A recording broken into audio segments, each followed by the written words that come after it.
Good evening to our high school students. Thank you all for joining in. I think everybody knows me, but in case you don't, I'm Deacon Tim. And I'm here today to talk about the sacrament of marriage. The two shall become one. My wife, Miss Gloria, would be here with me, but she's a little camera shy, and we'll talk about that a little bit more in just a little while. So the two shall become one. Marriage is one of two sacraments that we refer to as the sacraments of service. And I think as you'll see as we go through and talk about this, you'll come to understand why we call it a sacrament of service. So let's begin with two questions. Let's see how much you understand about marriage and love. First of all, first question, can you have marriage without love? I'm going to pause a minute, give you a chance to talk about it. We'll let the tape continue to run, but can you have marriage without love? Share your thoughts with your teacher, and I'll be back in just a second. You can keep it rolling out there in the classroom.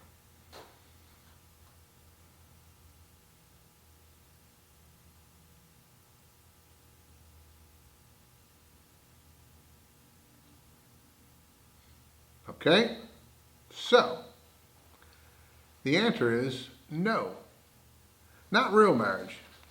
Now, I know with y'all being older, you're seeing, or maybe you watch some TV programs, and people feel like they're in love. They get married. I'm thinking of, like, I don't know, The Bachelor, Bachelorette. I'm not sure if that show's even still on or not, but when it was on, you see these people really are attracted to each other, but it's really a superficial attraction that they have. And they get married. But in that case, it's not true love there. It's not real love, committed love that we'll talk about in a minute. But to have marriage, yes, you have to have love. That is vital to a marriage. Second question, then, can you have love without marriage? I'll pause again and give you a chance to comment.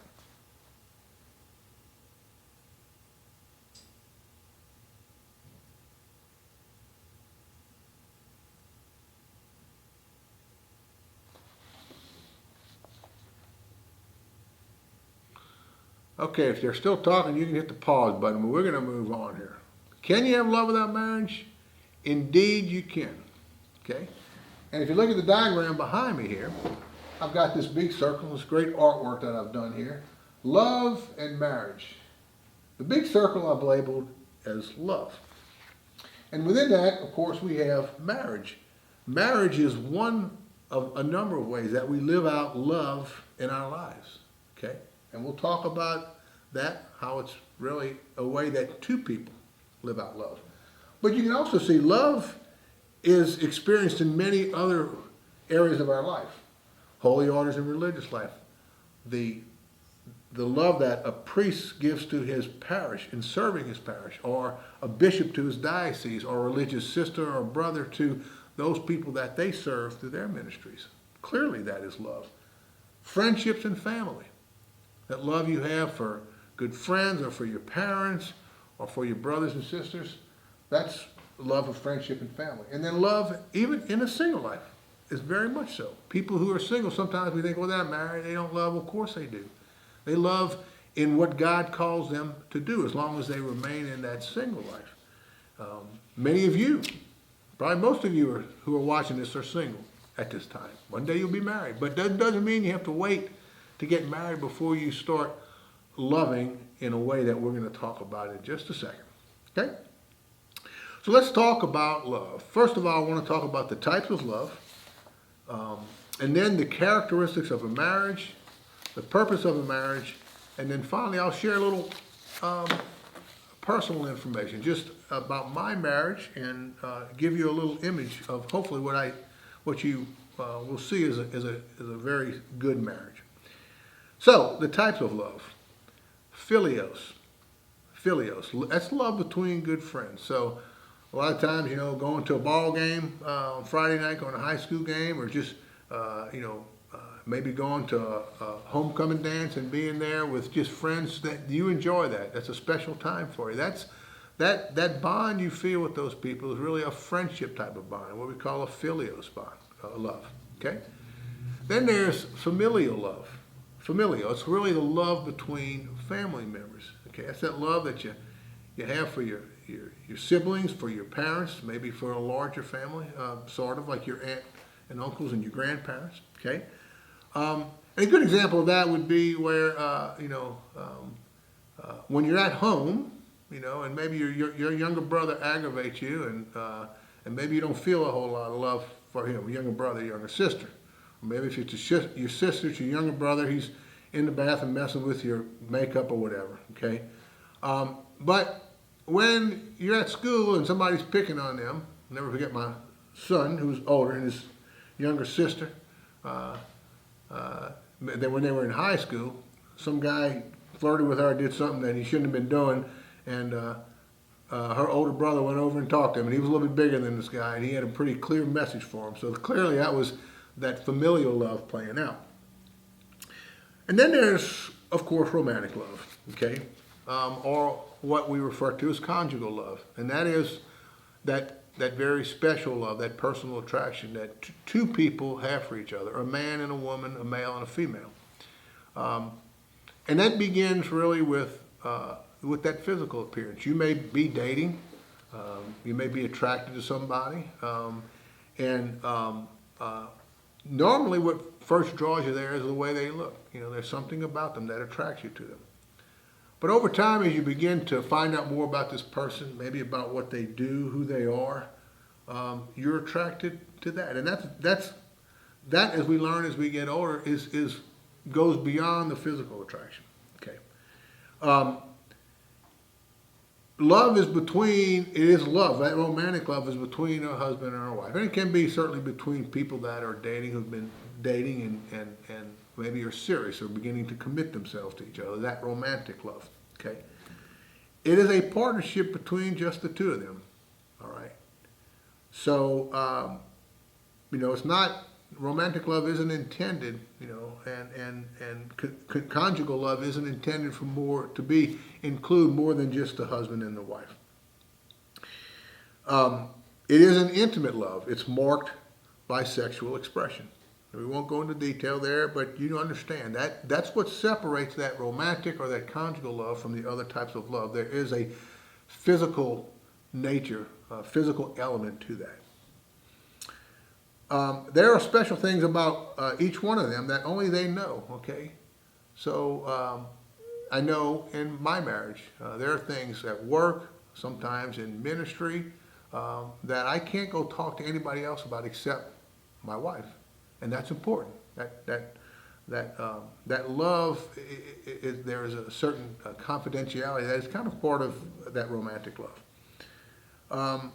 And they do special things for others. I think romantic love is really marked by those things that you can see. Buying flowers, buying maybe jewelry for your wife, or writing special letters. When we were dating, we were starting to fall in love. I wrote a letter to Miss Gloria, and it was kind of a way for me to let her know, this is more than just a friendship. And she still has that letter today, and it's something that we pull up every once in a while and we share, and it kind of brings back those memories, which are good. It reminds us of those times when romantic love was very rich.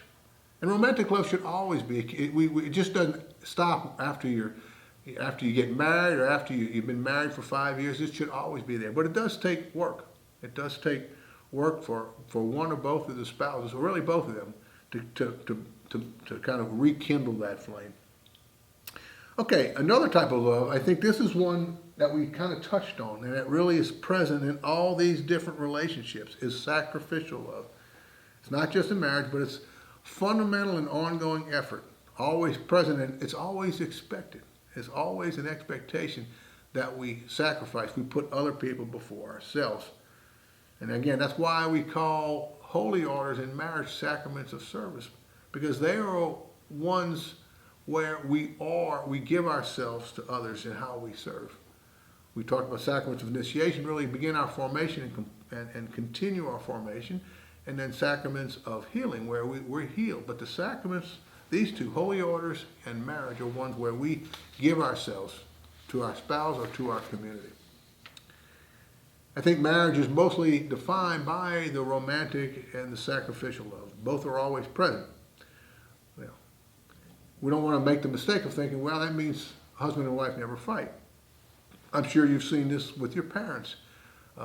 Yes, it does happen. Now, in a marriage, if you're out at a party or something and your spouse does something to make you mad, should you start arguing with her there or him there? Of course not. That we know that they have differences. People are people. Even when you're married, even though you love somebody, you're still going to have differences, and you'll have fights that you don't anticipate, but you got to work through those.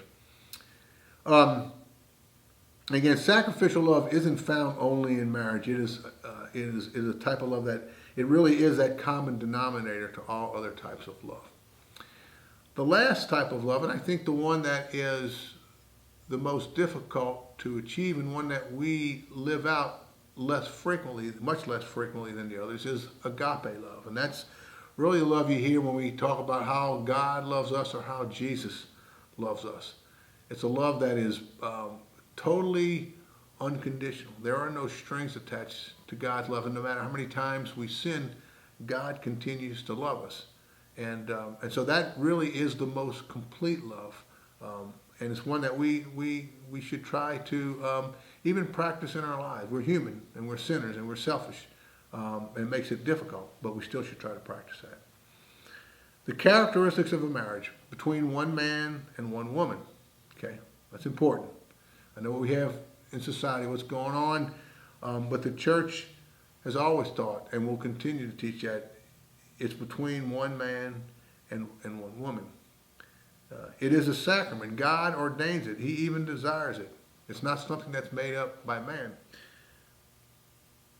We have, in society, there are civil marriages, and it's loosely referred to as marriage. From a civil standpoint, whether you get married on the beach, with not in the presence, not really in a church or in the presence of God, so to speak, or whether you get married in church, society still sees that as a civil marriage.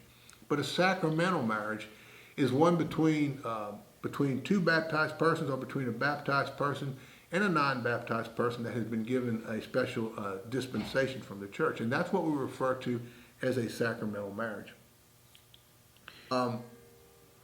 God intends for it to be the way to bring children into the world. Okay? Now I realize, speaking to the older group here, that doesn't always happen.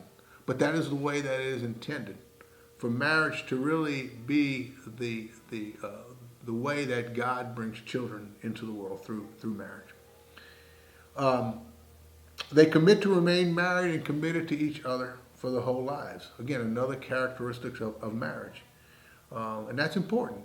Two people can't come together and put conditions on their marriage, because that vow that they make, that they share, then it's really not complete. It's faulty, because you've put conditions on their consent. I think another good image that is really looking at marriage as a covenant. Okay, so if you talk about a contract for a minute, a contract is something where you have a job and you have an agreement. You're going to work this long for this much money, and you're going to do these things, and if you do that, you get paid. That's a covenant. There's expectations, there's obligations, and both parties are expected to fulfill that. But a covenant is different. There are obligations, but people don't, the obligations that we talked about earlier, to be faithful to each other. Okay? But we don't keep track of that. And even more importantly, and I think the important thing of a covenant is that we look to serve the other person. We look, it's not about us, it's about them. And that really, in essence, is what a marriage should be about. Two people who come together, and their primary focus is on serving and making the other person happy and helping them fulfill their lives. The purpose of marriage, the two become one. The first purpose is to help each other get to heaven. This is very important. You can't just pray or do things. I'm doing everything right, but my wife's not, or my husband's not, and that's their business, you know. If they don't want to live a right life, no, that's what God gives a man a wife for, and why He gives a wife or husband is to help each other, to hold each other accountable, and to remind them of what they're called to be as Christian parents, husband and wife, and as Christian parents as well. To have children, okay? While children, as I mentioned earlier, are born outside of marriage, that's not what God intended. I guess I'd mentioned that earlier, so I won't repeat that, but that's important, okay? That's certainly what God desired. And finally, to be an image, a reflection of the love that Jesus has for His church. You've heard it said, Jesus is the bridegroom, the church is the bride. Jesus died for His bride, the church, so that we all could be saved. We are all members of that church, the bride, and Jesus died for us. And in a marriage, the spouses are really called to die for each other, okay? To serve each other, again, to make the other one the most important thing in their life. So, I'll just close out. I'll share a little personal information. My wife is Miss Gloria. You may have seen her around. She's very busy. I know today she's cooking gumbo for the net retreat tomorrow. And you take one look at me and you know she's a good cook, okay? But she has much greater qualities than that. We were dated, we were married on September 8th, 1984, 37 years ago. And we've been happily married. We've had a wonderful marriage, and she's taught me much. She couldn't be here today, but she told me, she says, tell everybody that if I could be there today, the one thing I would tell them is that Deacon Tim is the best husband that anybody could ever have. So I just wanted to pass that on to y'all as well. And finally, I'll share a very quick story to talk about the love and the way people think about each other. And Miss Gloria is a wonderful, she's very thoughtful, has a very beautiful and big heart. But we had been married for, maybe about 10 or 15 years. We were living in California. And I'd been swimming and I lost my ring. We looked around, we never could find it. So several months went by and we'd gone out to eat dinner one night. And we were sitting there at the dinner table. They hadn't brought our food out yet, but they brought out a basket of bread. And we got to talking, and I wasn't eating the bread. And Miss Gloria said, well, don't you want some bread? I said, well, maybe a little while. She goes, well, go ahead and have some. I kind of thought that strange. Okay. So I go to get a piece of bread, and at the bottom of the bread basket, there was a new ring, a new wedding ring that she had thoughtfully bought for me. And so I put that on, and I was very appreciative of that. And she's done that many of times in our marriage. And I try to do the same thing for her, because that's what marriage is about. It is serving that person you're married to, being committed to them for the rest of your life, living out that sacrificial love, that romantic love, and being a symbol to the rest of the world of the love that Jesus has for His church. Thank you all for listening. Have a great day, and